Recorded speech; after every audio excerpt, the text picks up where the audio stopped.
Welcome to the updated Dr. Bernstein podcast. Please check the description for the original sources, and all content is general in nature and should not be considered medical advice. So today, we're going to be diving into some stuff that you, our listeners, sent in, and it's pretty interesting stuff. It's this whole debate in diabetes management between Dr. Bernstein's low-carb approach and the ADA's historical stance. And joining me to really unpack this is our expert who's amazing at breaking down nutrition science and PubMed research. Glad to be here. It's definitely a hot topic, and it shows how tricky dietary recommendations can be. Yeah, no, you're totally right. Okay, so for anyone who might not know the whole deal, Dr. Bernstein is super well known in diabetes management, and he basically says that high-carb diets, especially ones with tons of grains and refined sugars, are a huge reason behind type 2 diabetes and the problems that come with it. He's like the ultimate low-carb advocate. Yeah, that's a good way to put it. And what's really interesting is that his whole stance comes from his own life.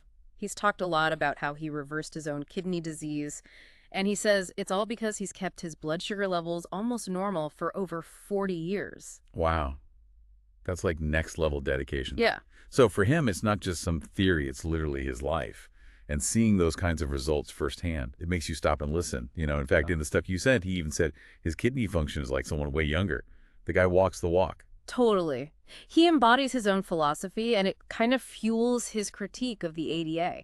He says they haven't fully recognized how powerful reversing complications can be, and that they don't focus enough on getting those blood sugar levels to a normal range. It's like he's waving his arm saying, hey, ADA, there's more to this story than you're telling.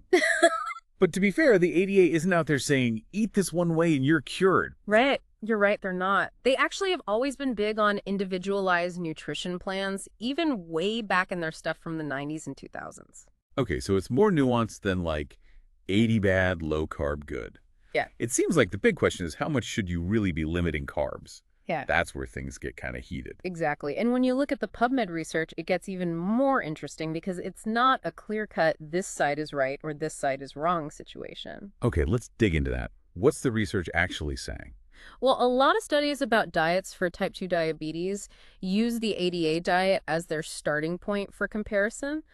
There's this one study from 2000 that looked at a high-fiber diet. And I mean a lot of fiber, even more than what the ADA recommends. Oh, wow. So they were like, let's crank up the fiber and see what's up. Fiber's good stuff, though. Right. And what they found was really cool. This super high-fiber way of eating actually made blood sugar control better. ND improved those lipid levels, which is huge for managing diabetes and just being healthy overall.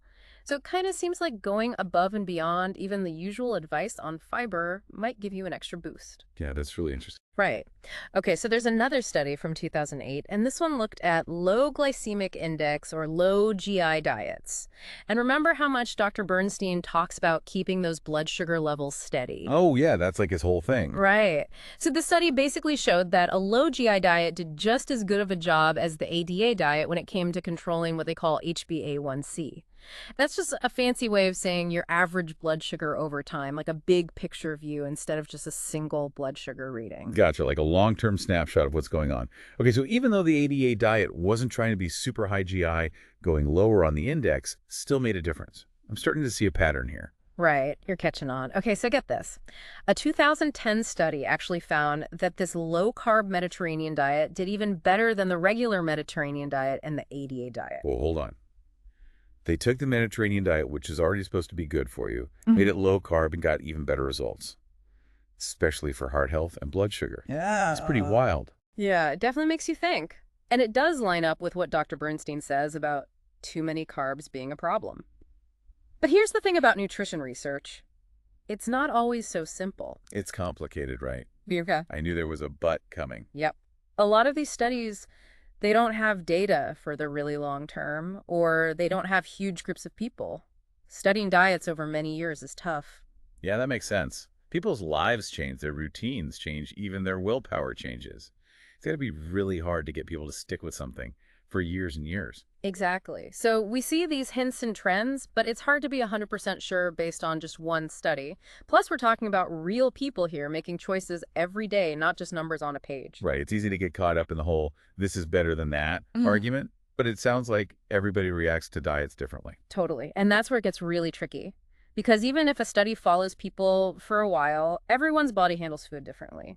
Your genes, your gut bacteria, how active you are, even just what you like to eat, it all plays a part. Okay, so you could have two people both doing the same low-carb plan perfectly. Hmm. And one person's blood sugar is amazing, they feel fantastic, but the other person, not so much. Exactly. And that's really important to remember, especially when we're talking about studies that use the ADA diet as a comparison. It's easy to see it as the control group and think it's the default way to go, but it's not really about good versus bad diets. Right. The ADA guidelines have changed over time, and they really do push for personalized meal plans. They tell you to work with a dietitian or a diabetes educator, someone who can help you figure out what works for you. Yes. And that personalized approach is so key. Like, take this 2013 study you sent about the paleo diet in people with type 2 diabetes. They were looking at this thing called net acid excretion. It's basically how well your body gets rid of extra acid, which is important for healthy bones and kidneys. And the formulas they usually use to predict that were totally off for the paleo dieters. Wait, really? So the paleo diet was messing up their calculations. But isn't the paleo diet supposed to be good for you? What's going on there? It's like the paleo diet threw a wrench in the whole system. Yeah, it's pretty wild. So it turns out all those fruits and veggies in the paleo diet, which are usually a good thing, right? Plus the extra protein they were eating, it kind of messed with how those formulas usually work. So even a diet that's supposed to be good for diabetes, like paleo, can have these weird side effects. It really shows you that there's no one-size-fits-all answer when it comes to food, especially with something as complex as diabetes. You got it. And it all circles back to Dr. Bernstein, too. His low carb thing definitely works for some people, and the research kind of backs him up, but it's not a magic solution for everyone. So where does that leave us? It feels like we've gone through a ton of info, and it's easy to get lost. If someone's listening, trying to make sense of it all, what's the most important thing to remember? I think the biggest takeaway is that everyone's different. The ADA guidelines with their whole personalized plan thing, they're not wrong. But Dr. Bernstein's experience and the research we talked about it might mean those plans need to look at carbs and blood sugar in a new way. So maybe it's about taking the best parts of both worlds, like the ADA's guidelines and Dr. Bernstein's ideas. Exactly. Instead of picking a side, it's about understanding how things actually work, like how different carbs affect your blood sugar, how each person reacts to different diets, and then using that info to make a plan that fits you. It's like having a conversation with your doctor and maybe a dietitian too. Yeah. You can say, okay, here's where I am, these are my goals, and this is what the research says, so how do we make this work for me? Now you're thinking. It's about giving people the knowledge, not just handing them a meal plan and crossing your fingers. This deep dive has given us a lot to think about, that's for sure. It's a whole new way of looking at diabetes and diet. Huge thanks to our listener for sending in these awesome sources. You really got us thinking. And to everyone listening, remember to like and subscribe, and thank you for listening.